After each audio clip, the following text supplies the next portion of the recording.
দুর্নীতি তদন্তে প্রথম গ্রেপ্তার প্রাক্তন দমকল মন্ত্রী সুজিত বসু। পরিবর্তনের সরকারকেই তাহলে প্রাক্তন দমকল মন্ত্রীকে দিয়েই স্বচ্ছতা অভিযান শুরু করলো। কোনো ব্যক্তি আমাদের কাছে গুরুত্বপূর্ণ নয়, পুরো দুর্নীতি হয়েছে 15 বছর ধরে, সেই ত্রিফলা থেকে আরম্ভ করে তার তদন্ত হবে। মানুষের এটা অধিকার আছে, তাদের টাকা যারা চুরি করেছে তাদেরকে শাস্তি দেওয়ার আর অধিকার আছে। সেই জন্য সরকার এসছে, সরকারের দায়িত্ব দুর্নীতিবাজদেরকে আইনের সামনে নিয়ে আসা। প্রশাসন সেই কাজটা করবে, আইন তাদেরকে সাজা দেবে। সিন্ডিকেট রাজ, অবৈধ বালি খাদান, কয়লা খাদান থেকে বালি চুরি, গরু পাচার যাবতীয় বন্ধ করা বিজেপির মূল এজেন্ডা ছিল। বন্ধ হয়ে গেছে। গরু পাচার দেখেছেন এই এক সপ্তাহে? বালির গাড়ি দেখেছেন কোথাও?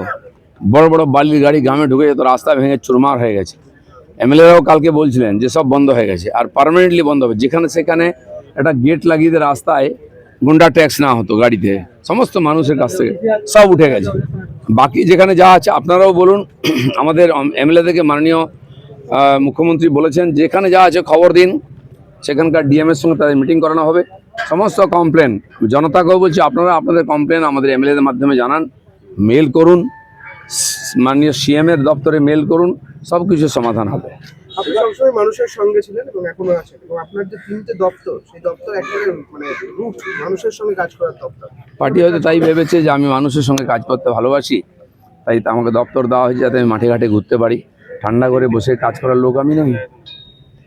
জেড প্লাস তুলে নেওয়া হলো অভিষেক বন্দ্যোপাধ্যায় কেন্দ্রীয় স্বরাষ্ট্রমন্ত্রকের নিয়ম মেনে, এবং তাহলে কি নিয়ম ভেঙে পিসির ক্ষমতায় এতদিন বাড়তি নিরাপত্তা ভোগ করছিলেন অভিষেক? সবই নিয়ম ভেঙে। কেন ওখানে জেড প্লাস থাকবে? কেন এই রাস্তা বন্ধ হবে? আজ ওখানে লোক যাতায়াত করছে খুশি, ওখানে বাস চলতো, বাস বন্ধ করে দেওয়া হয়েছে একাধিক, সেগুলোও চালু হবে। সাধারণ মানুষ সবাই কমন ম্যান, আর ওদের শত শত নেতার বাড়িতে পুলিশ পাহারা দেয়। কেন? কালো টাকা পাহারা দেবে পুলিশ? সাধারণ মানুষের সুরক্ষা নেই। এগুলো সব বন্ধ হবে। মহিলাদের পয়লা জুন থেকে বাসের ভাড়া লাগছে না, সরকারি বাসের ভাড়া লাগবে না, কিন্তু তারা বলছেন যে সরকারি বাসের সংখ্যাও তো অনেক কম, তাহলে কি বাড়বে? সরকার যে বাস চালাচ্ছে আপাতত সেখানে সুবিধা পাবেন।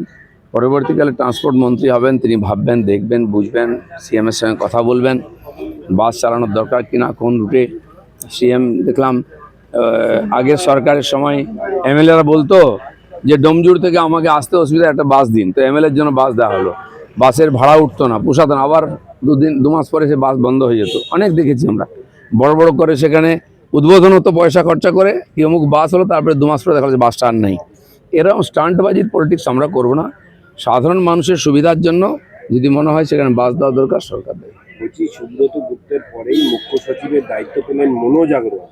দুজনের তত্ত্বাবধানে এত বছর পর সুষ্ঠু ভোট হলো বাংলায়, তাই কি এই বাংলা সুশাসন ফেরাতে? না, যোগ্য ব্যক্তিকে আমরা নিয়ে আসবো। দুর্নীতিবাজ লোকেদের রাখা যাবে না, অযোগ্য লোকেদের মাথায় বসিয়ে দেওয়া হয়েছে যোগ্য ব্যক্তিদের, সেজন্য তারা হীনমন্যতায় ভুগছিলেন। তো যোগ্য ব্যক্তিকে সামনে আনা হবে, আরও অনেক পরিবর্তন হবে।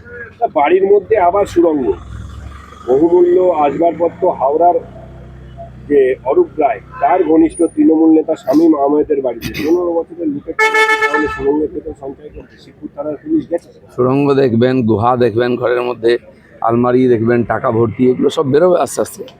এখনও সরাবার চেষ্টা করছে কেউ কেউ, সে সুযোগ দেওয়া হবে না কাউ। চলুন।